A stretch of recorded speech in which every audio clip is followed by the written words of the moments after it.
Hey, Retro Reloaded listeners. Just a quick heads up, my voice has been wrecked for the past couple of weeks, so I'm giving it a bit of a break. As a thank you for your patience, I'm dropping a free bonus episode for you today.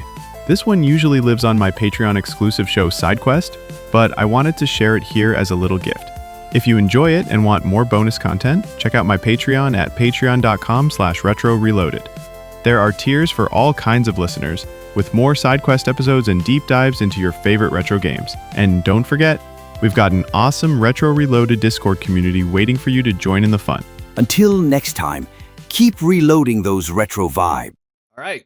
With all that out of the way, I have my guest here. My first guest is going to be YouTuber and podcaster James. Welcome in.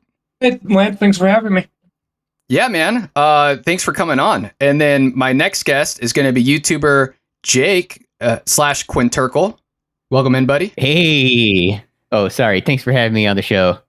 Yeah, absolutely, man. And then last but not least, we had him on the first episode of Retro Reloaded, my fellow YouTuber and friend Wobyert.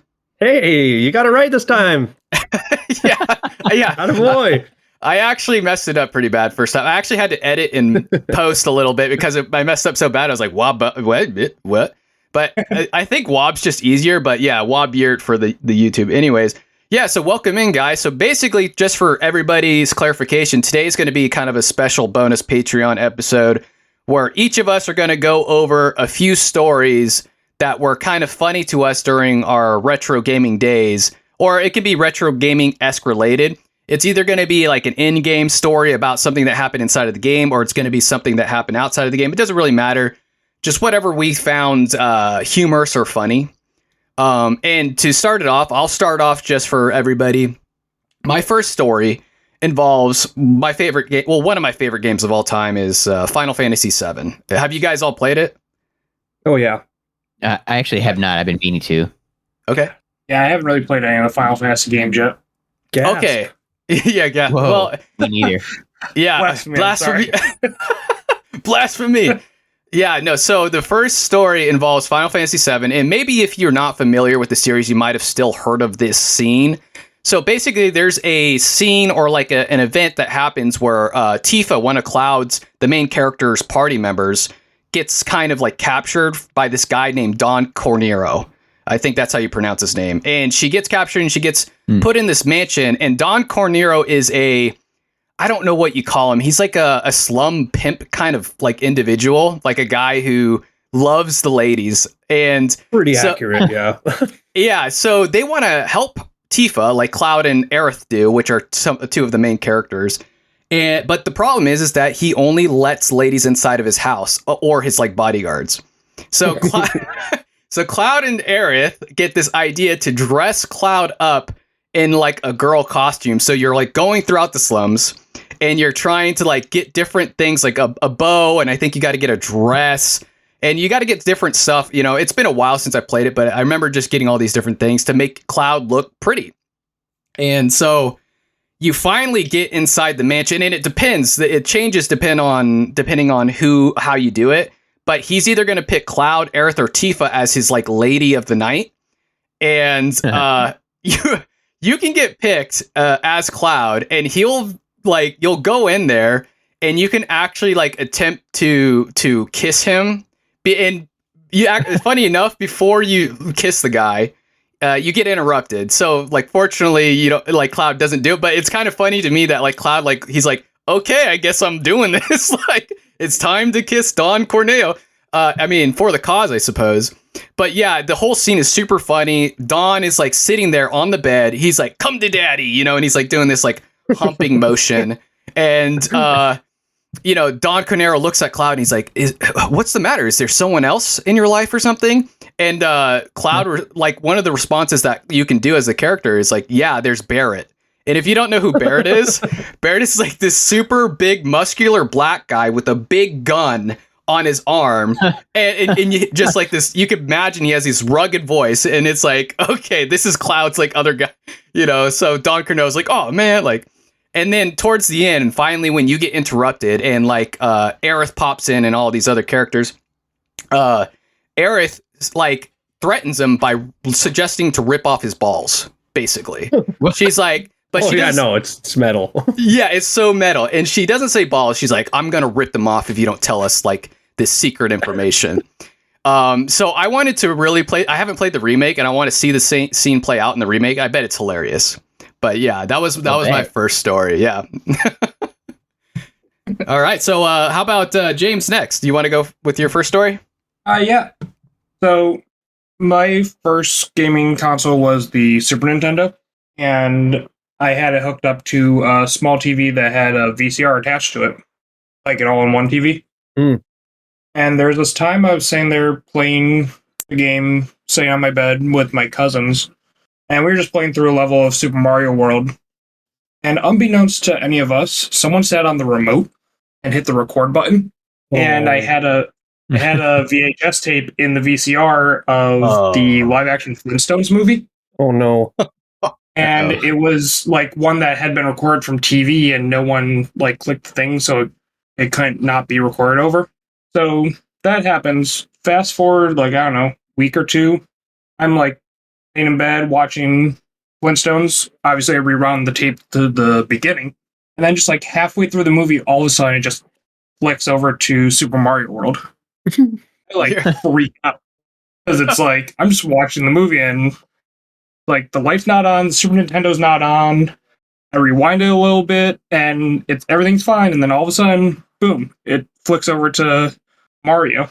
And I was like freaked out so bad I like went and woke up my parents because I had no idea what the hell was going on. Because it was just like, why is this happening? Like, I think I even unplugged the Super Nintendo from the TV to try to get it to stop. And eventually my dad came down and was able to be like, oh, it just recorded over the tape. Which sucks because that was the only copy of the tape I had, and I really liked that movie. Oh, that's a bummer, man. I love the preemptive unplug the SNES. Gotta stop the ghost from playing any further. Right? It's like, I think I unplugged it from the TV, from the wall, took cartridge out, everything. I'm like, no, stop. This is not supposed to do this. Just Casper sitting there playing Super Mario. Ooh! Like, Somebody call EGAD. Go back to bed, kid. I gotta beat Bowser. That's good. Yeah, I love Super Mario World too. I mean, if Ghost was going to play a game for me, I think Super Mario World would be fine. Like, I think that'd be like a fine game. New channel idea there, Lance. Right? What would you recommend the Ghost play? Now, if it was going to be like Fatal Frame, I think I would be a little bit more scared. I'd be like, okay, dude, what are you trying to say? Like, what are you saying here? Like, I don't know. Or PT. Oh yeah, or PT. I haven't played PT. Oh man, I gotta play that one. So how about are you done with your story? Oh, I was just gonna say, like, also for reference, I was under 10 years old when this happened too, so even freakier. Oh yeah, dude. Anything that happened under like 12 years old, I think was way scarier. You know what I mean? Oh yeah. Yeah. I was actually talking to Wob before the podcast about Resident Evil when I was playing when I was 7, and now I have permanent nightmares of zombies, like even to this day. It's like the childhood traumas affect us forever.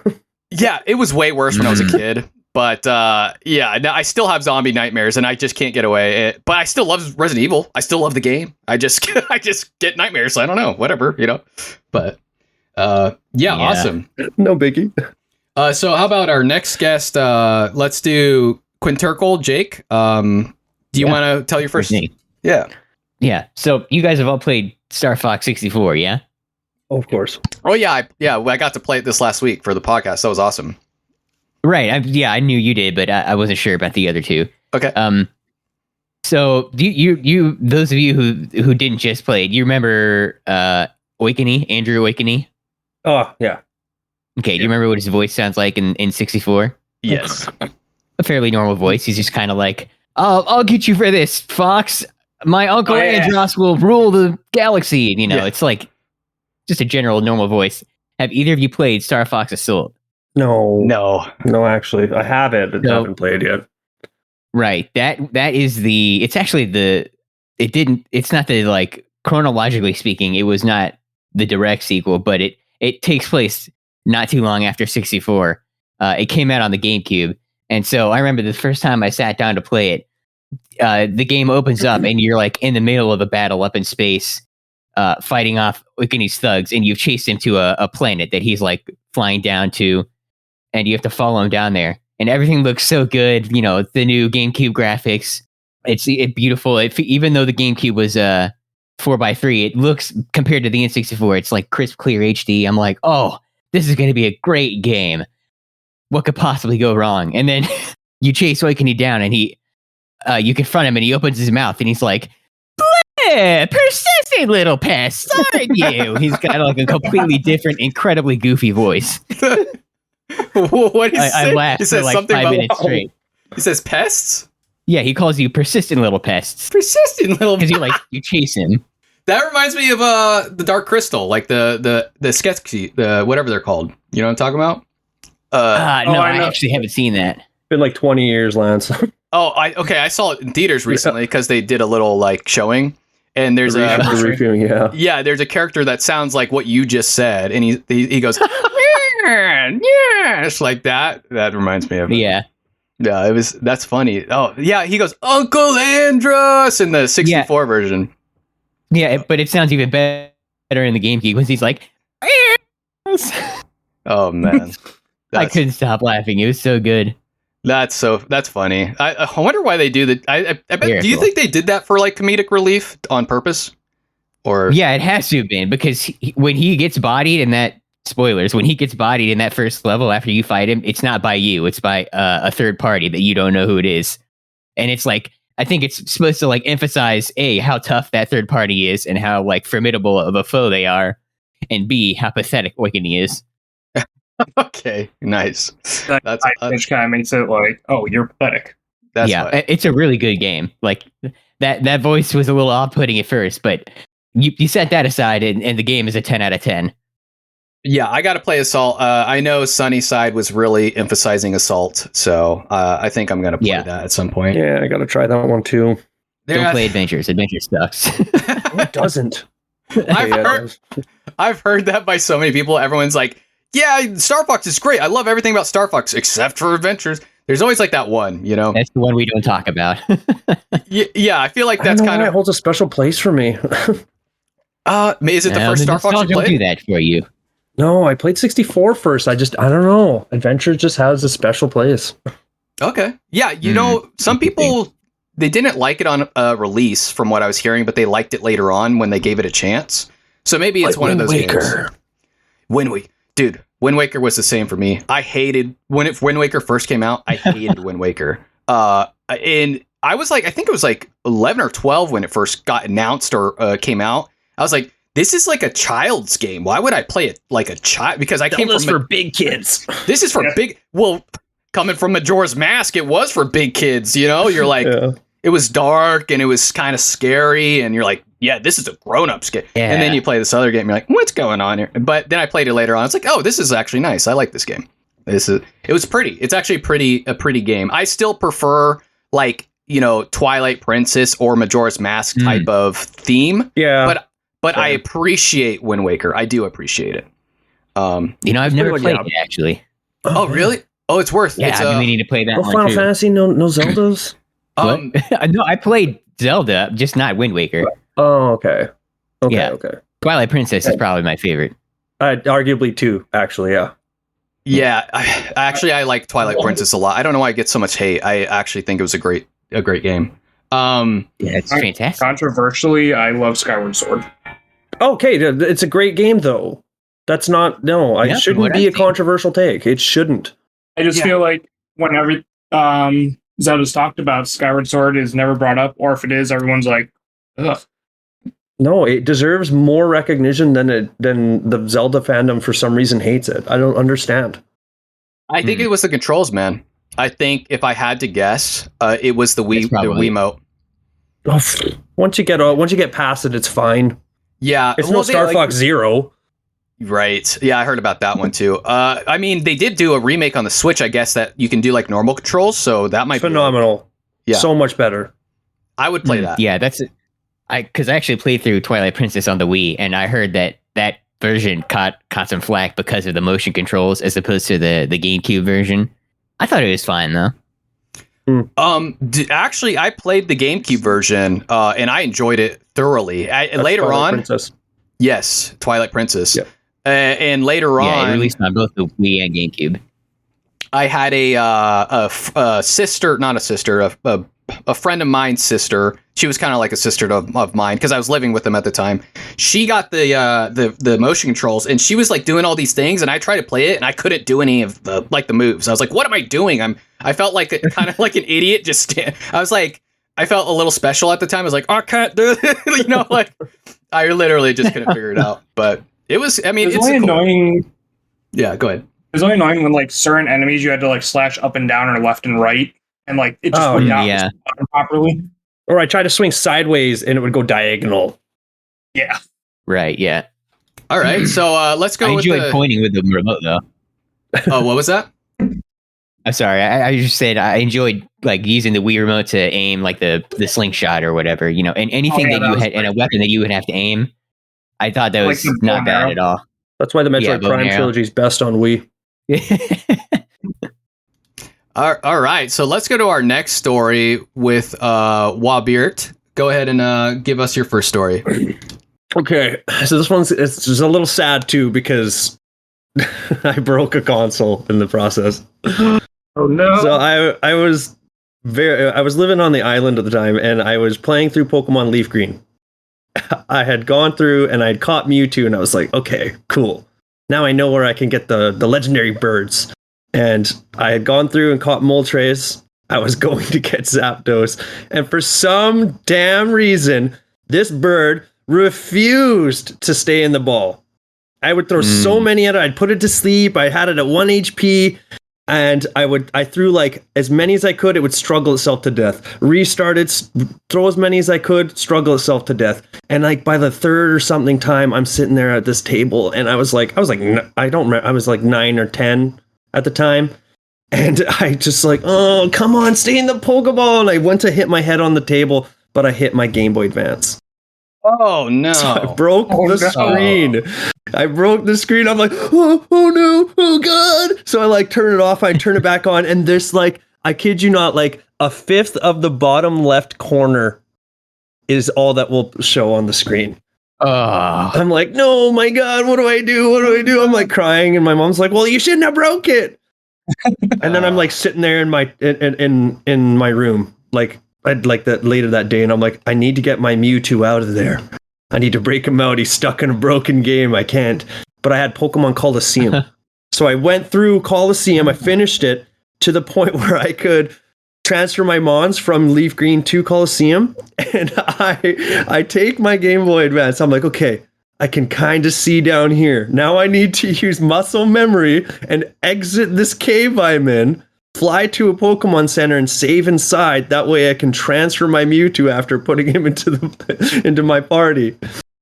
And I tell you, man, I spent like a day or two just doing this, like, the sounds fully up. I'm like walking, boom, boom. Okay, that's a wall. Go down. Boom, boom. Oh, that's another wall. Okay. And oh, that's the door. I'm like blind testing this. I'm like, okay, well, come on, let's go. Press. Okay, is this my guys? Is this the Pokedex? And I end up finally, I finally pull this thing off. I save in the center. I transfer my Mewtwo, and I look at him on the screen in 3D. I'm like, I did it. I broke my Game Boy Advance. I'm like all proud of myself. Like, good job, Rob. Now you need to get a new handheld, though. At least you saved Mewtwo. That's what really counts there. I got him out, man. I'm very impressed that young me was able to blind walk through that and end up transferring him up. I just imagine him, just him being in the game, like, help me, Wob, I'm stuck. Like, get me out. You're like, I got you, buddy. Like, I'll get you, man. Oh God, don't give up on me. I'll get you. Take my hand. Yeah. Oh yeah, that would suck, man. Breaking a Game Boy like that, I would be so sad. All right, so for my second story, ironically, also is a Final Fantasy story. I don't find this one like as funny as the first one, but I still find it funny. It's a much shorter sequence, so maybe that's the reason why it's not like as funny to me. And it's not meant to be funny, and I think that's why it was kind of. So basically, if you played Final Fantasy IX. There's a character called Eiko, and she's like a little girl, and she's a summoner, which is like kind of rare in that world.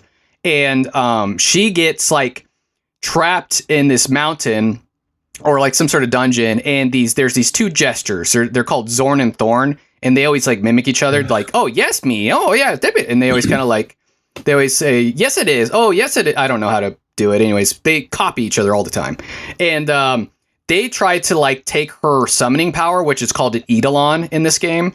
So they try to take her Eidolon power, and then at this moment, like this Moogle named Mog that she has that's like always in her pocket, comes out and like saves her from being basically killed and having this power extracted from her.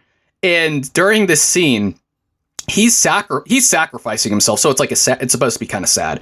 But during the scene, he comes out and I think he turns into this Eidolon, and he's like this big monstrous bear thing. I don't even know what it is. And he shoots these clowns into like outer space, and they're like flying through outer space, and there's like asteroids and all this crazy stuff going on, and they're just getting blown up. Like it's just like they're just getting obliterated. I'm like, what is happening to these guys? So it just made me laugh because they were just getting like completely annihilated by this tiny little Moogle that turned into this monster. And I was like, okay, they're dead. Like, and they do. They like after that sequence, they get defeated like instantly.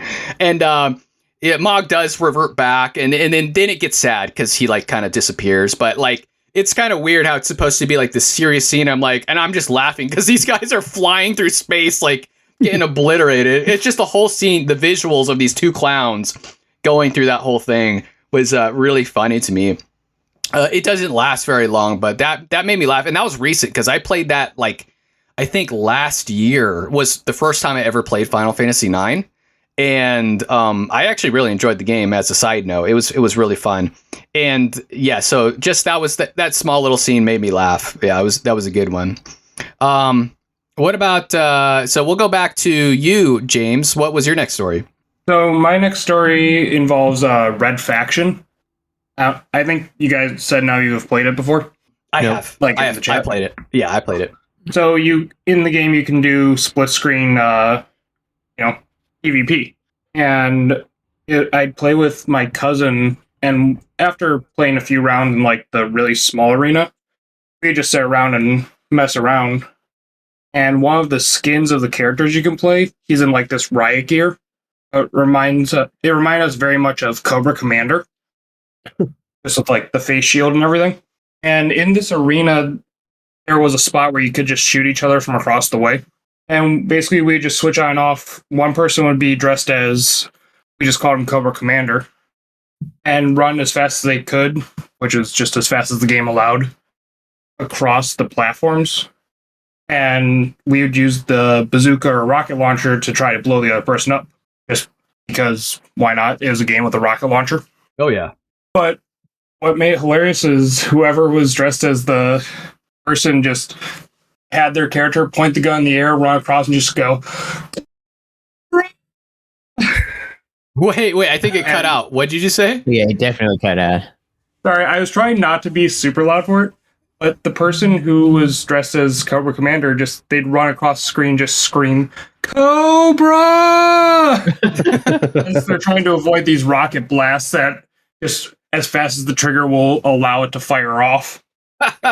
So that's dude, that game was so much fun too. I loved that game. Leroy. If Timid or Wop, you haven't played it, right? Red Faction? No. I have not. So it's just like it's an old FPS, but what was like really new and cool about this game is that you could create like you could like destroy the walls, and you could like create these big mines and caverns and stuff with like rocket launchers. So I'm glad that you brought up and C4. I'm glad you brought up that game because that was actually a really fun multiplayer game. Like it was good. I actually just replayed and beat the game like a month ago. Oh, was it good? Oh yeah, it was great. That's the first time I ever beat it. Like I played it a bunch, but never actually made it to the end. And actually, I want to like tell another story about Red Faction, but just since we're on the topic, just because I rebeat it recently. Yeah. So I get to like the very end, like the pretty much last boss fight, and I fight my way through this whole thing, and at the end I have to face like these ships that have rocket launchers and stuff on them, and I'm just getting obliterated. And I wind up looking up the wiki. Turns out I was supposed to get my own ship like way back at the beginning. So I died probably like 30 times fighting through this. Actually, no, it was probably like 50. Fighting through this, fighting off other ships, people with rocket launchers, a whole bunch of stuff. That makes a whole lot more sense if I would have shipped my own to get through this whole area. And I just had like the snipers and stuff. My wife's just sitting there laughing at me as I die every time. Wait, so did you beat it without the ship? Oh no, once I found I needed the ship, I went back and it was so much easier to go through it because I didn't need to kill everybody because everyone was already dead. So my ship had like no damage going into the final fight. That's funny. You're Just leisurely just flies on through. you're like, this is the hardest game ever. This would have been a lot easier. I really was. I was just like, wow, now I understand why all these people had rocket launchers and shit. Like, you're trying to blow me up. Nice. So let's go to the next story with Jake. Sure thing. So, you guys, is it safe to assume you've all played around with Forge mode and Halo? Oh, thank you for bringing it up. Yes. Yes. Do you guys know what Speed Halo is? Yes. No. No. Okay. So I'll take a moment to explain. Basically, you go into the Forge world. That way, you have access to all the building assets, and you create a massive ramp. It doesn't necessarily have to be from like the base, from the floor to the max build height, but that is an option, and the bigger the better.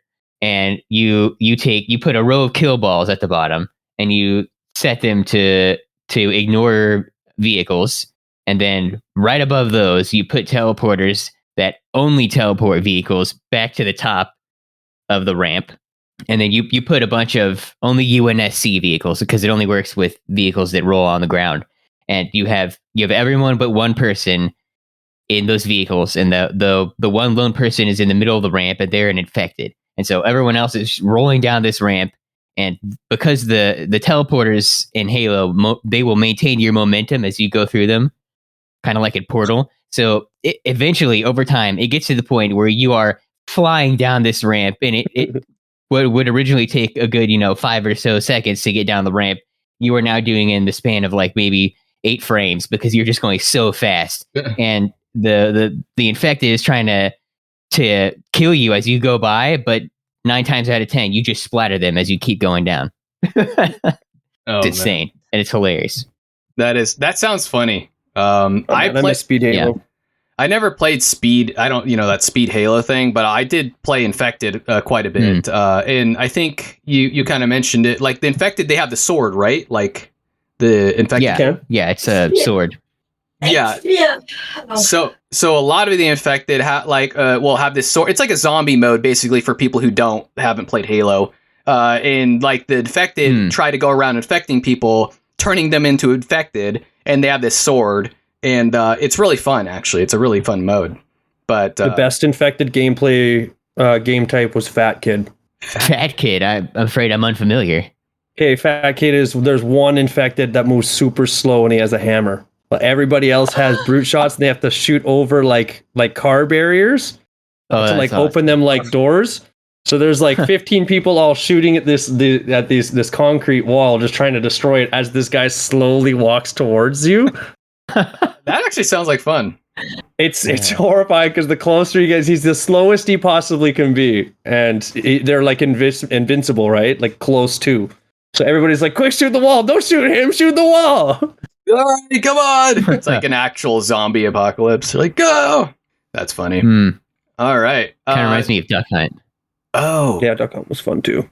Duck Hunt? Yeah, that's a good one. And Halo. Oh, I was like... launch across man cannons and people snipe you out of the air. Yeah. Oh, yeah, I think I did play that one. Good stuff. Yeah, I did play Duck Hunt. I was like, I pictured the original Duck Hunt for it. I was like, Halo and Duck Hunt. I was like, what did those have in common? It's like, those are 2 different games there. I guess you don't remember Master Chief picking up the light gun, the zapper, and saying, "All right, it's ducking time." It's ducking time. Time to duck. Then he ducked all over the place. Then he ducked all over the place. Oh, someone made a comment like that recently on one of my Reddit posts, and I think I read it to Rob. That was the Zelda one. Remember? Yeah. He really liked when he got the Harp of Ages and said, it's oracling time. yeah. And then he oracled all over. Oracled all over the place. I love that meme so much. It's funny, man. I was like, that's a good one. I'll read that on the show for sure. All right, let's go with the with Wob with the next story. You're not as retro as I'd like it to be, but it is still 15 years old, so that feels pretty retro now. Yep. Fable 3. Big fan of the Fable series. The multiplayer in that one's a lot better than the second one. You can actually just like join each other's worlds and such. So my brother, I have a lot of fun ones with him because I kind of torture him online. If you hear this, Squand, I'm not sorry. But he doesn't play the game the way I do. Like, some people go through and do story bits. He gets to a point where he's just like, I wonder what kind of strange and a completely random quest I'm going to set out for myself this time. So he decided he was going to have a wife in every single possible livable place. And he was like a neutral guy at the time. I was a good guy.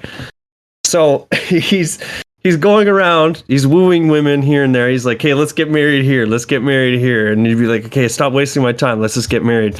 So we were at the Bowerstone Market and he was like, oh, I need a wife for the castle. I'm like, okay, so go do that. I'll go around here and do something else.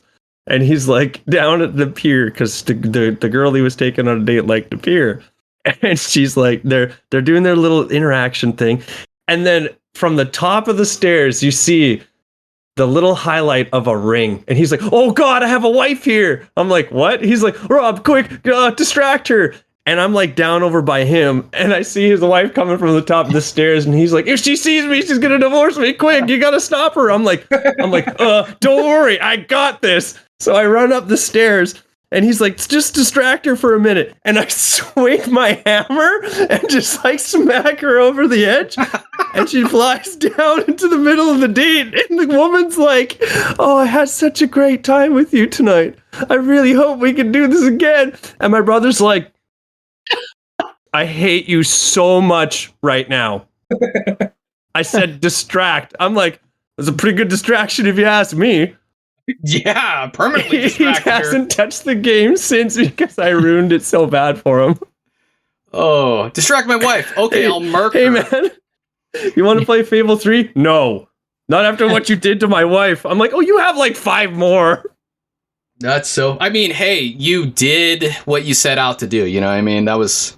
It worked. It worked. I said, I got this. It worked too well, though. Man. She won't catch you. She wants distracted. Should be distracted by fishes for the rest of her days. Oh man, that's like the dead body falls in their date. She's like, I had such a great time. I had such. Let's do this again. His dead wife's right in front of him. He's like, yeah, let's. What was that noise? Oh, nothing. Don't worry about it. We're good. Look at me, baby. It's all you need to know. That's actually pretty funny. All right. I guess we'll go back to me. This one's not a Final Fantasy story. Sorry to, disappoint you guys. Sorry. But no, this one is... Yeah, I know, right? This one's actually a Half-Life 1 story. And it was actually in the beginning of the game. So I had this friend named Alex. And I went over to his house. And I think he had the game. He had like Half-Life 1. And he was playing it. And he's like, oh, there's a multiplayer mode. Would you like to play? And I was like, sure, why not?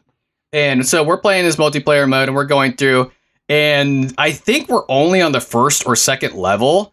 And there's a scientist in this elevator. And I was like, I think I said something like, can we shoot him?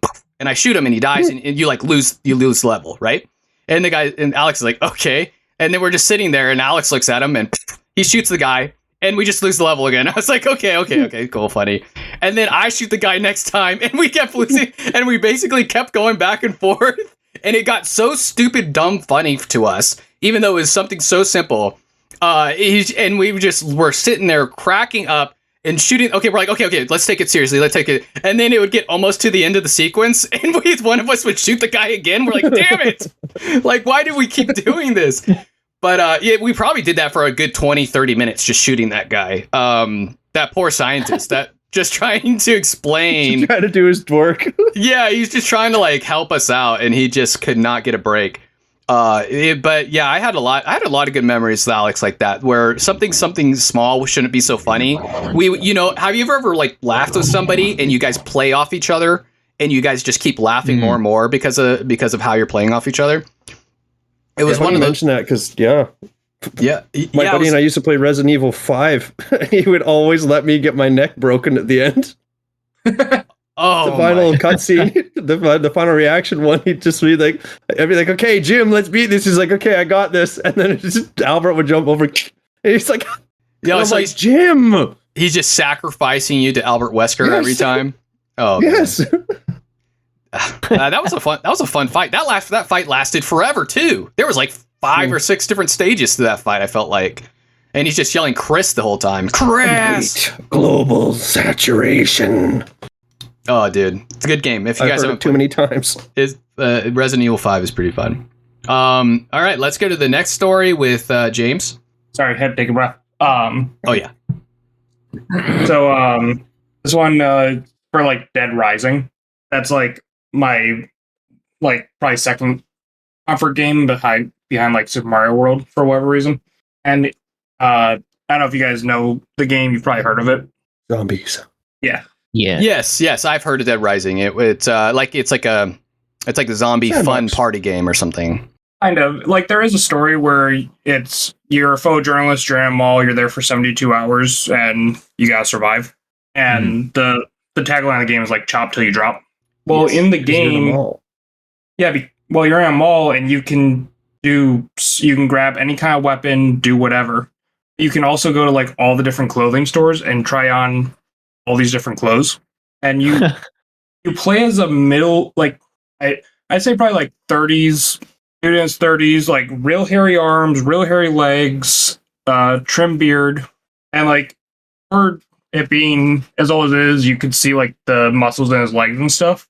And so I would go around and I would find the most ridiculous shit to put on. Like at one point, it's like you have a nightgown with wrestling boots and a Mega Man helmet on. Oh, nice. And these costumes would roll over to the cutscenes. And there'd be like there's people in the game that were called like psychopaths, people who just couldn't deal with the zombie apocalypse and you had to kill them to get really cool weapons. There's like this redneck who's shooting you, and like his death scene, he's like drunk and like, "No, the zombies have got me." Meanwhile, you're standing there in your fucking nightgown, boy, teddy bear head and high heels, when you should just be a dude in a suit. That's perfect. Yeah, dude, I do remember that game. You know what I remember specifically though was the Mega Man Legends. There was like those little Lego guys. You could put like one of those helmets on that looked like the little Lego guys from Mega Man Legends. You know what I'm talking about? Oh yeah. Yeah, you little could. bots. There's actually like an achievement that you had to stick like 10 of those heads on 10 zombies to get the achievement. Okay, so and there's. Go ahead. I was gonna say, and like one costume I found once, and I've played through this game so many times, I've never found it again, was a banana hammock. Oh yeah. Why is that in my head? You're like, oh yeah, I remember that. Oh, why'd you have to do that? There was a lot of goofy bosses in that game, right? Like a lot of just crazy, silly weirdos, like just insane people. Yeah, there's like a birthday clown, and you had to fight him, and he like threw gaseous balloons at you that if they hit you, it did a lot of damage. And like, but he was always one I wanted to kill because you got mini chainsaws that were pretty awesome. Yeah, my friend rented that game. I never got to play all the way through, but I do remember. I remember a time limit, a very strict time limit in that game. Oh yeah, like it depends on like. There's some missions that like the time limit's so short, but there's other missions where you have like 12 hours of game time, which in real life is I think maybe 30 minutes. But just to wander around and explore and kill and do whatever. Yeah, nice. All right, so let's go to the next story with Jake. Yo. So right now I'm playing through Indiana Jones and the Emperor's Tomb, and so in that game you can come across items that you can pick up to help you on your journey, and most of the time Indiana will rattle off a quote about it. He'll speak on it, like when you pick up something that's explosive, he'll say, I'll try not to blow myself up, things like that. And so at one point, you're in this courtyard outside a castle, and you have to make your way around the perimeter because there's a bunch of guards everywhere. And right by the gate where you leave is a machine gun that you can pick up. But I just I got a little impatient, so I just charged across and alerted every single guard on the way. And I get to the machine gun and I pick it up, and he's like, "This ought to even out the and he gets shot and dies before he can finish what he's saying. Perfect timing. 10 out of 10. He was about to explain to you something like about the gun. He was about to say this ought to even out the odds, but before he could finish speaking, he just got shot and died. This ought to okay. Exactly. It'll even it out for everyone but you, I guess, guy. Yeah, exactly, because he was too busy talking and died. That's funny. I like the comedic timing on stuff like that. You're like, okay, yeah, it's beautiful. I didn't expect that. That was awesome. I didn't play Indiana Jones. I never. Which system was that for? The new one. Oh, it's no, it's not the new one. The new one is called Indiana one. Jones and the Great Circle. Right, Emperor's Tomb came out in 2003. Thank you. Yes. On a couple of different platforms. I'm playing on the PC. Emperor's Tomb. Okay, I might have to check that out because I've actually never played that one. That's pretty enjoyable.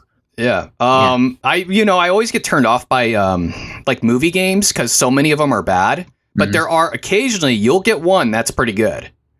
Oh, certainly. Like there was a Star Wars 3 game, Episode 3, that was actually pretty good too, and I enjoyed that one. On the Game Boy? Oh no, not the Game Boy. It was like maybe it was a PS2 or maybe the Xbox. One of those eras. I think it was like PS2 or something. It was really fun. Maybe GameCube. Okay. I don't know. Yeah, so let's go to the GameCube era. Yeah, because it was Game Boy Advance. There's a GBA game for Revenge of the Sith, and it's a side-scrolling beat 'em up, and it's actually pretty good. Oh, it's actually good on the Game Boy, like a good Star Wars Game Boy game. The GBA one. Yeah. Wow. Game Boy games are really hard to make good too. So if that's pretty surprising to me. It was like one of the you know what? That'd be a good side quest episode to do. Is like good license games. Oh yeah, like movie license tie-ins. Oh yeah. Okay. Thanks for the idea. I'll actually try to remember that. Like good movie license. I don't even know what I title it. Good movie games or something. I don't know. But then you have to buy cars for every single console. I'm not even joking. There's an absurd amount of consoles that cars came out for. Oh, I know. I used to have the GBA. There's the Game Boy Color, Game Boy Advance, like the GameCube, the Wii. It was the wildest time, man. It's like, how? Oh, Cars the movie. Okay, I literally was thinking Cars. I was like, why am I buying a car for? But the Cars the movie. They came out with so many games for that, dude. I feel like there's like infinite Cars games. Yeah, they came out for like every conceivable platform. Yeah, that's that franchise was wildly popular at that time. All right, so the next story will be with you, Wob. Okay, again, not as retro as I like, but I have to tell this one. I love this story. I tell people this. My brother still tells people this. My brother despises horror movies, horror games, horror books, horror themes and things. So I played through the Dead Space series on my own. I was playing through the first. I played through the second. I got to the third, and it was like, hey, it's a co-op focused game. I'm like, hey, Squand, I want you to play this game with me. He's like, what is it? I'm just like, it's a shooter. He's like, no, you told me about this game. You said it was scary. I'm just like, it's fine. It won't be that bad. Trust me, we'll be together. And so, a cool detail that they did about the game was that in the co-op missions, each character, because it's on Xbox Live, each player actually sees different things than the other. So, like, for instance, when you enter one of the corridors, there's just like random, like if you're playing as Isaac, there's random like stuff all strewn about. But if you're playing as Carver, you see like toy soldiers and Christmas trees and birthday presents, and like you hear like kids laughing, but Isaac's just like, man, this place sucks. And then Carver's like, I don't know what's going on, man. So we get through this mission, and I had heard about this one, so I prepared myself. He's having a difficult time playing the game because of all the jump scares and shit. So we get to this mission where essentially they enter this elevator. Carver goes on a psychotic episode, and nothing that happened actually happened. So Isaac doesn't talk through the whole thing, through the entire side mission. So he's going about, and we're walking, and it's just like, my brother's like, man, this place is creepy. But I had muted my headset because Isaac wasn't talking. So I was telegraphing that. And he's like, Rob, I think your headset's broken. And then like monsters start coming. And then he's like, oh my God. He's like, cool, thanks for helping me. Hey, is your headset plugged in? And then like we get to the end. And at the end of it, there's like this onslaught of like necromorphs coming at you. And it's just like, this explosion's going off, and he's fighting. He's like, oh my God, they're everywhere. He's like, Rob, what are you? He's like, I swear to God, if this is some sort of stupid joke that you're trying to pull on me, I'm going to leave this party. I'm going to uninstall this game. And so I like unmute myself. I'm like, dude, relax. It's okay. And he's like, why aren't you talking? I'm like, because Isaac's not talking. He's like, this isn't funny, Rob. This isn't funny. The game's like paused or in the middle of a fight. I'm like, I'm dying. I'm like, okay. Let's go back. Let's finish this. He's like, was this close to dropping? It's not funny. I'm just like, yes, it fucking is, man. It is funny when you have people get that scared and you watch them get that scared. It makes me laugh, you know? He's like, just shooting. He's like, I don't know what's going on. Where are you? Talk to me. I'm like, no, it's funnier this way. No, I'm all set. I actually didn't. I've never played the Dead Space games, but I've heard they are pretty terrifying. I love the series. They're so good. And they made a remake. Is it worse? So if I like went back and played, should I play the original or the remake? Honestly, the remake is a serviceable remake. It kind of just adds additional things they introduced in the second game, like the 0G movement, and just upgrades the first one. It's they also add a voice for Isaac in the first game. In the first game, he just kind of grunts and doesn't talk. But in the second and third, he talks, which is like, it's weird that he didn't in the first one. He was just kind of a silent grunting protagonist. They were trying to like go for like an immerse yourself thing, but then it was better in the second one, which is what most people really love the most. Because like he would actually communicate, and you were like, oh, he is a person. He's not just a shell. Okay. Yeah. So you like the second one and third one better than the first? I like the second, then the first, but I really like the third too. Oh, that's a fascinating 2, take. 1, 3.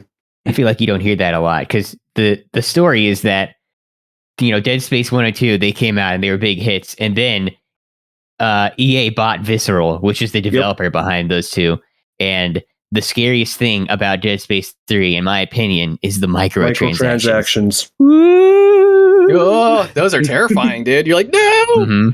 Please. It's funny that it's sad that they introduced it, but if you play through the game one time and then do a new game plus, the microtransactions will just never ever be a problem.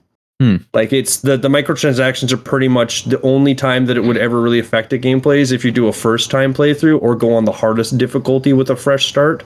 Other than that, it's just like weapon packs. And honestly, the weapon packs, I hate to say this because I got a few, but like some of the weapon packs are stupid busted fun. Like one of them is like a melee based like secondary attack. So you can add, it has a built in faster melee. So you can add more faster melee attacks with it. And you end up overflowing it to the point where you just like hammer the button really fast and your character's just like throwing punches like nothing. It's completely busted, but it's so fun.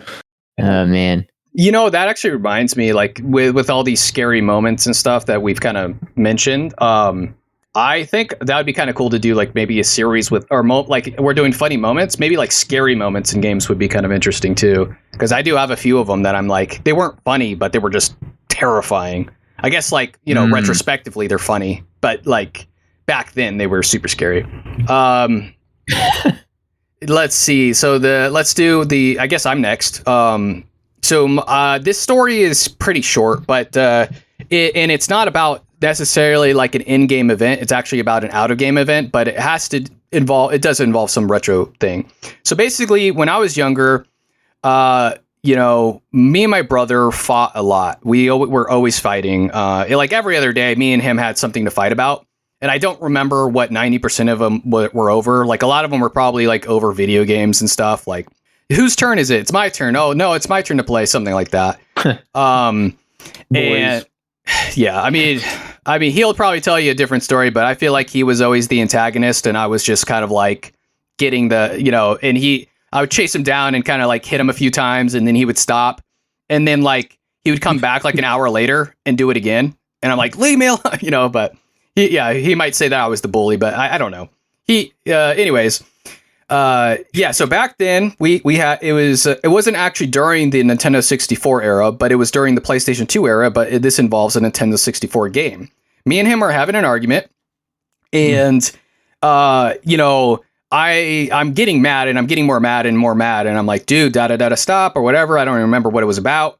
And he goes something, and I think he picks up an N64 game, and he goes F you or something like that, and like he throws it like a ninja star, and it flies across the room and it hits me in the forehead. And these things, if you haven't held an N64 game, they are pretty tough little games. Okay, they're little blocks, they're weapons, especially throwing like a tomahawk. Yeah, he threw it like a tomahawk, man. It was pretty good. And he hits me in the head, and for the first 2 seconds, I'm like furious. But then I just stop. Instead of chasing him, I just laughed that I started laughing because he threw this game at my head like a weapon. I'm like, out of all the things he chose to like, I don't know, fight with or whatever, you picked up this N64 cartridge and ninja starred me in the head with it. So I just started cracking up, and it's kind of like a fond, funny memory for me, even though we were fighting. The fighting was so common that it just wasn't, it wasn't a thing. But yeah, so I guess if you really get mad at somebody and you're lacking weapons, but you have an N64 cartridge next to you, just toss it, dude. You might take the guy out. Those are expensive now. Oh yeah. Well, maybe toss an MLB game or an NFL or Madden game. You'll be fine. Is it funny that I first thought of the South Park episode where they have the ninja weapons and Butters gets a ninja star in the eye? Oh, and yeah. Like, don't cry. That's what I thought of. Just throws the N64 cartridge like slow motion. Yeah, that was a good episode, actually. There was like an anime parody, basically. Yeah. That was a funny one. Yeah. So let's go to James for the next story. All right.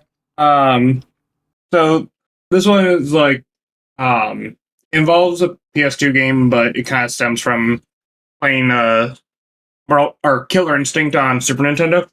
Ooh. So my Super Nintendo I got from my parents. They would play Killer Instinct all the time, and they each had like their signature characters. And so when I started to play the game, I always wanted to play them, and they would just absolutely whoop my ass because they've been playing the game for God knows how long before it came along.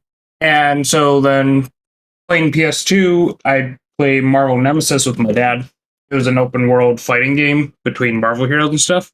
And let me tell you, I got my revenge in the best way possible. Because he would play as the Thing, and I would play as basically any character that could shoot. And I would just stand across the map and just fire off projectiles, like kill him so quickly. Because in the game, when you get hit by a projectile, you get kind of bounced back a little bit. So anytime you move forward, as long as you get hit by a projectile, you make no forward progress. So with a straight melee character, I just pissed him right off because I just stay across on the other side of the map shooting him.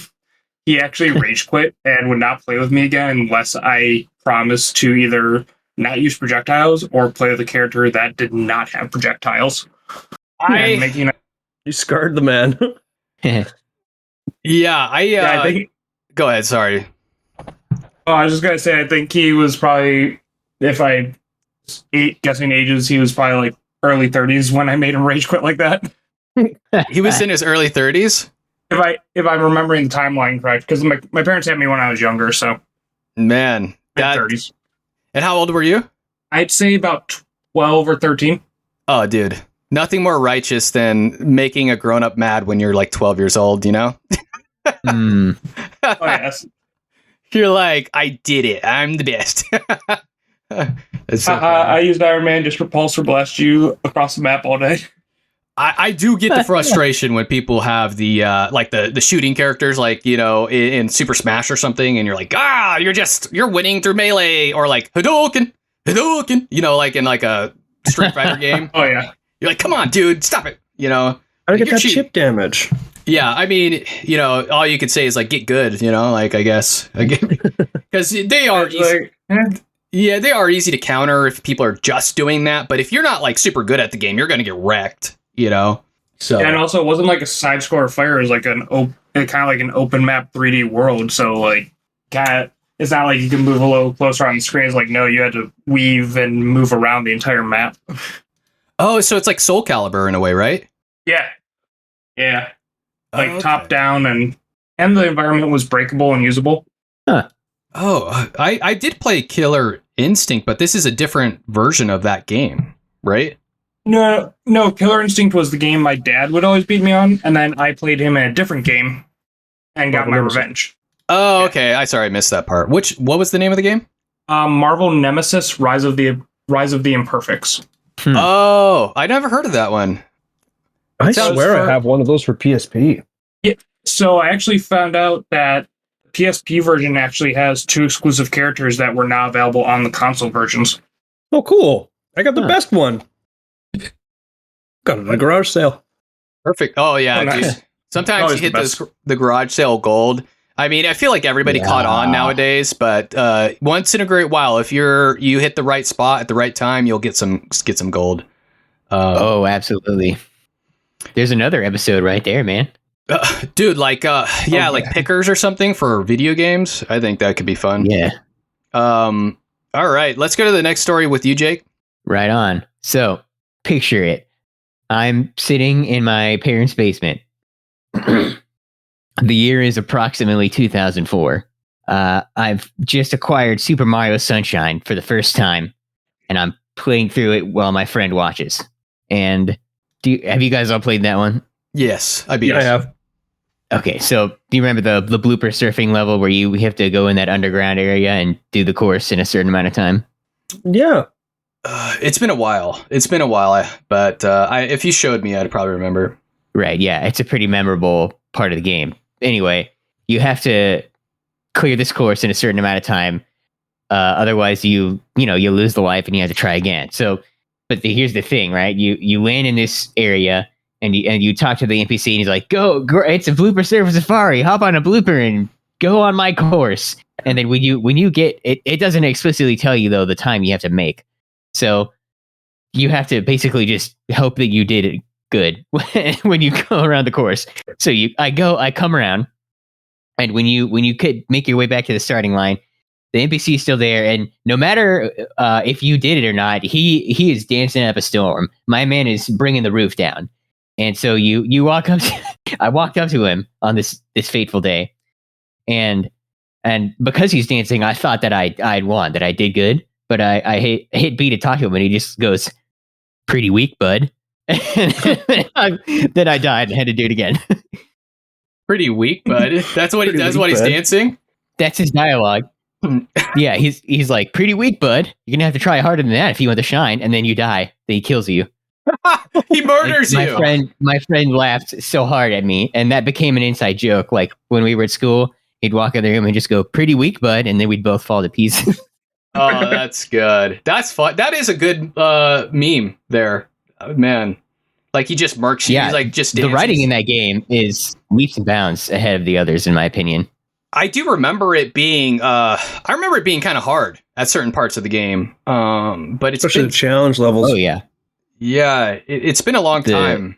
yeah. The main issue, in my opinion, was so when they added Flood, they realized that it added a whole new way to do Mario platforming and like his moveset, right? So they put in all this complex platforming and jumps and maneuvers that they wanted you to do, but then they did not refine the physics engine enough to compensate for that. So you're either slipping off of ledges, or the game will think you're on a slope when you're not, and Mario will start like tripping and spamming his oof animation, and then suddenly go shooting off into the abyss. It's kind of nutty. Like it's impossible to play through Sunshine without having at least one comedy of errors in regards to the physics of the game.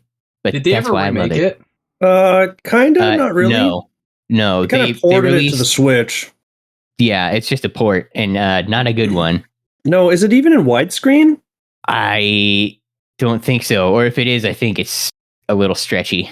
I don't it's something remember. weird like that. I'd rather just play it on the GC. Yep, same here. I didn't Yeah. buy All Stars 3D. That's a controversial game. I've heard because people went from It Mario is. 64. Yeah, it was divisive. Yeah. I think if that came Yeah, out like they didn't first. really update the graphics. No. Yeah, maybe just a little, huh? Yeah, like it was I a don't little know. bit, but it wasn't like, oh my god, this is on Switch. I'm so glad that I have this instead of my original N64 version or whatnot. Yeah, I remember it being very colorful, and I remember lots of water, like Dude, in I paint. loved Sunshine when I The was a water kid. in that game is gorgeous. It was beautiful, and all the fruits look so tasty.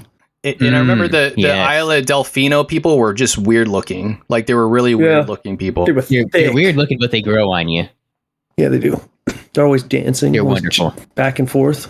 And like you, an old you like can't help but vibe with them. yeah, exactly. There's like those old like 16-bit games where the characters have to like move a little bit just to make it sure that you know that they're actually alive. Yeah. You're like, okay. Yeah, in 16-bit they do the little motion or whatever, like the little frame change exactly. that they do. Little It's like flame. Yeah. it's like okay. All right, you're alive, I guess you're there. Okay. Yeah, exactly. Yeah. Oh, they're moving. They're good. The next story Yeah. will be WAP. Oh my goodness! I just drew a huge blank. I got Blank. into talking about Mario with that one. Oh god, Well. it was good too. It's all good. Do you want to come back to come back? Yeah, or- come back to me. Oh man. All right, I'll tell my story and we'll come back to you. So my next story is actually another out of game experience, but it involves a video game. So you guys ever play like any of the old racing games for N64? Oh yeah, Wave Race, Cruising World, Okay. 1080. That was yeah. Do you guys play Lamborghini by chance? No, I did play that one. Oh no. No. Yeah, not a great game, but my dad loved this game. Like my father would sit down and he would play. He liked Diddy Kong Racing too, but he liked Lamborghini a lot. And I don't know why he liked Lamborghini so much, but he would play the game, and so me and my brother would play with him. And it was like one of the games besides Donkey Kong Country and Diddy Kong Racing that he would play with us. But there was one catch to this. Like it was really fun playing with my dad. But after every race that he won, which was like most of them at the time, he would look at us. He'd put a big L and he would go, "Loser," and he'd say this to me and my brother every time we lost. and so it kind of, we're like, "Oh dad, that's so like," and he'd get us so mad, and he'd just be like, "Loser," and eventually I got used to it. But eventually me and my brother got better than him, and we started playing more and more, and my brother finally beat him in this game. And my brother looks at him and goes, "Loser," and like does it back to him, and it made my dad so mad, dude. Like my dad did not like losing. I won't say what happened. Taste of his own medicine. He did not like the taste of his own medicine. I won't say what happened afterwards, but it's just so funny. Like, and I think he quit playing after that. I think he was like, "I'm never playing this game again." I think. Like, he was just like, "Okay, I'm not the best anymore. Screw you guys. You guys, to play it." But it was just a funny moment in my life. Yeah. All right. Wob, you got your story? Yeah, now? you sparked it. You sparked the memory. Sweet. So we're all like me, my brother, my cousin. We're like 12, 10, 11 at the time. Probably younger, actually, because it was Halo 2 days. Ooh. But we're playing Halo 2. We all three of us always played. My youngest brother was only like 4 at the time, so he would always be like, "Can I watch you guys?" And it's like, "Sure, buddy, you can watch us play." And we'd always be playing Halo split screen and fighting each other and arguing over this and that. And then one day it's just like, hey, can I plug a controller in too? And can I just like run around and not do anything? And it's like, oh, okay, Riley. Yeah, of course, little guy. Like, you can join us. Like, we know you just want to be part of the cool kids. So we're playing in a match and we're fighting each other. The three of us are just killing at each other. And the three of us go, and instead of fighting, we're arguing in the game. Like, we're all like pointing guns at each other. Like, I dare you to move. Don't move it. Don't move, man. It's like a Mexican standoff. And out of fucking nowhere comes this rocket and just goes, and it hits all three of us. And I'm just like, what the hell was that? And then like my youngest brother's like sitting there mortified. We all look at him. He's just like, I got you. And we're like, oh, like I can't even be mad at this kid. Like, this is adorable. He's like, oh, I got it. And then I didn't know, but that day was the first day that he was going to slowly but surely surpass me in almost every game that I play. I should just taken him out right then and there. Yeah, you needed to take him down, dude. Spawn kill. Yeah, exactly. We'll teach you now, kid. Get serious mode. You start leaning over and your eyes, like, yeah. Don't even look at the screen. Just look at me in the eyes. Watch me as you die. I remember playing with like cousins and stuff that were younger than me, and they were always like, they would get better over time, and eventually you're like to the point where like, okay, I can't let these kids like get too good, like you got to start, showing them what's up, but gotta humble them. Exactly. All right. I was that, I was the little sibling cousin person. Oh, really? So you were like the one, the punching bag. Yeah, pretty much. Yeah, I was the oldest brother, so I always had and one of the oldest cousins, so I was always kind of like on the other side. All right, let's go with your story, James, if you got any more. Yeah, I was like, oh, wait, actually, I think I'm out of stories, and since I kind of doubled up on the Red Faction round. Oh, cool. Yeah, no worries. I mean, we're going over an hour now, so we'll go with, if anybody has any stories. You got another story, Jake, or? Well, I had one more nugget about Mario Sunshine. Perfect. If you're willing to listen. Yeah, absolutely. Okay, so my favorite line in that entire game is when you go to the level called Serena Beach, and there's the main setting of that level is a hotel called Hotel Delfino, and every time you want to go in there from outside, you have to talk to the concierge who's always standing at the front door. And so at the beginning, he's like, and he's kind of like a commentary on the way NPCs talk to you as a player. So he's like, please listen, I hate to be a bother, but can we ask for your help? Don't be humble. You're a very capable looking person. Come right this way. And so about halfway through the storyline of this level, he's like, listen, we thought we got all the ghosts cleared out of this hotel, but there's a mysterious sound coming from the basement.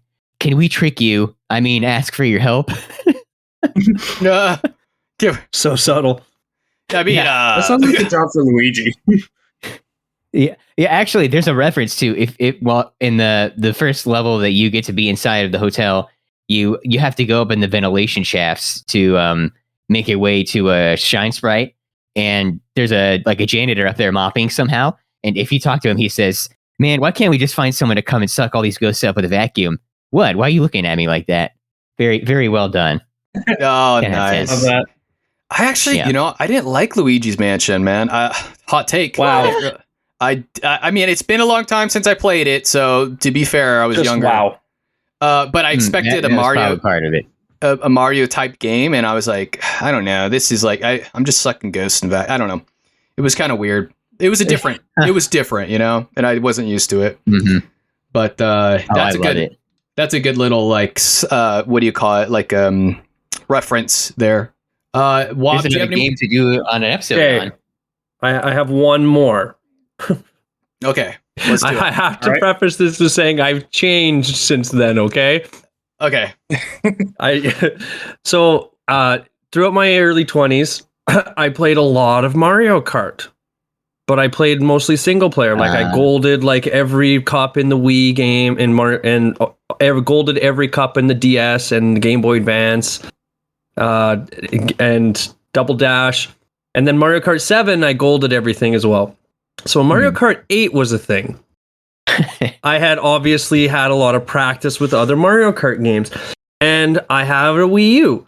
So my family's like, hey, the kids want to play Mario Kart for Ronan's birthday. Ronan, my nephew, he's like turning 4 or 5 at the time. This was like 5 years ago. And they're like, can you set it upstairs so they can all play? And I'm like, yeah, absolutely. I'm like, yeah, I can do that. Sure. Let me just get a bunch of batteries and everything for the Wii modes and this and that. So I set it all up. And they're playing upstairs.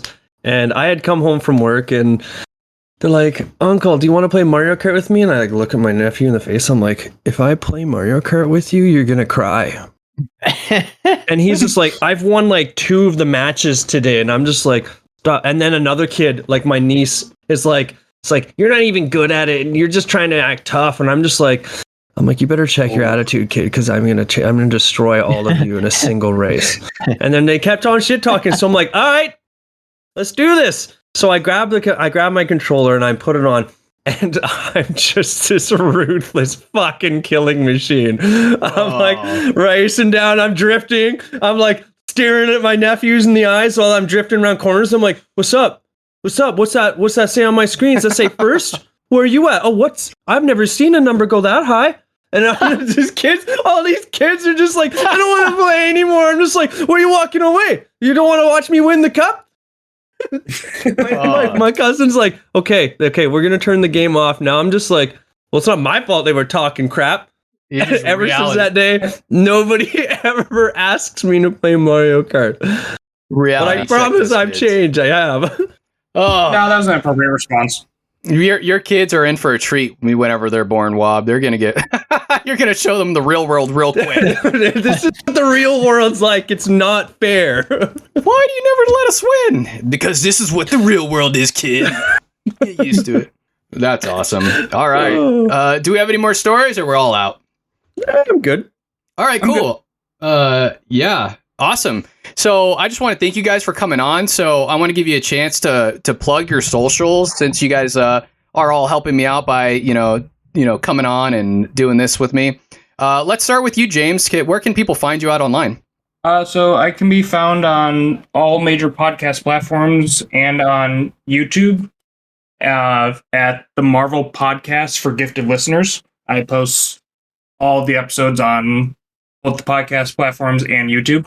And Instagram at TMPFGL, just because it was easier to do the acronym than everything else. Awesome. So it's like Marvel stuff you do? Like a lot of Marvel? Yeah, I kind of switched the episodes between like a character profile and then some sort of topic about it. Like last week, the episode was about Marvel movie rights, and the one coming out, next episode coming out is going to be a character profile all about Iron Man's life. I think I actually followed you or something on Spotify, but I got to listen to some of that, because I got a couple of people I followed on, some of my guests that I followed on Spotify, and I've listened to a few of them, so I got to hit that one up. All right. What about you, Jake? Where can people find you at? So you can find me at youtube.com/Quinturcle. That's QUINTURCAL. And I also have a couple podcasts out there that can be found on most podcatchers. One is the Time Capsule podcast. That one is currently on hiatus because being a time capsule, it has been sealed away and will not be opened until 2041. Was it 2042? I can't. Oh my! I don't have it in front of me right now. I can't remember the exact date. I feel old already. Anyway, and the other one is a fresher one that's still on air, and it's called Siblingism. I realize it's been quite a hot minute since we released the last episode. The thing is, winding up 4 people's schedules to sit down and record. It's proving a lot harder than I thought it would be. So we're still trying, rest assured. And as far as my YouTube channel goes, you can tune in to Co-op Cousins, which is a Let's Play that I do with my cousin Connor. Right now we're playing through Super Mario Eclipse, which is a ROM hack of Mario Sunshine, speaking of that game. And it's very good. So check it out. Awesome. Yeah, nice. I'll have to check that out. I want to know about that ROM hack. It's very good. Thank you. Yeah. Yeah, and then Wob, where can they find you? Wobbyert. That is on YouTube. Also on X. And also on Twitch and Reddit. All of it spelled the same. Just Wobbyert. Easy peasy. Look at the same handle across the board. I love it. Wob double E Yurt. Yeah. Yep. Yeah, sounds awesome. Like Tigger now. Well, yeah, it kind Oh of. man, you might be onto something here. Why didn't I think of that the way? T-I-double-G. Was it E-R? I don't remember. He says like Tigger or yeah. T-I-double-G-R. Okay, that's what it is. It's Winnie the Pooh's been a while. The wonderful thing about Tiggers is that Tiggers are a wonderful thing. The one thing about Wobbier is there's only one. There's only one. Yeah, there's only one. That's why I love it. I'm like looking up online when I made the name. I'm like, oh, hey, this is free everywhere. Cool. Yeah, there's a lot. Nice. There's another Lanceroy out there has taken a few of my handles. I'm like, dude, who is this? Like, who has this name? Like, let's go beat him up, Lance. I know. I'm irritated. But yeah, well, yeah. Thanks for coming along, guys, and that was awesome. There were some really good, funny stories in there. And if you guys want to do it again, let me know. I'm down to do some more bonus episodes, more side quest episodes. So, heck yeah. Oh, thanks for having us. Yeah, thanks for having us on. Can't wait to press play to reload those retro vibes next week. Yeah, reload those retro vibes. And that's a wrap on this side quest episode. I hope you enjoyed the ride as much as I did. Again, a huge thank you to our Patreon supporters for making these bonus episodes a reality. Your support means the world to me, and I'm excited to bring you more exclusive content in the future. If you loved this episode and want more like it, let me know. Also, feel free to provide me with any unique and fun ideas for our future side quest episodes. Until next time, keep exploring, and I'll see you on the next side quest.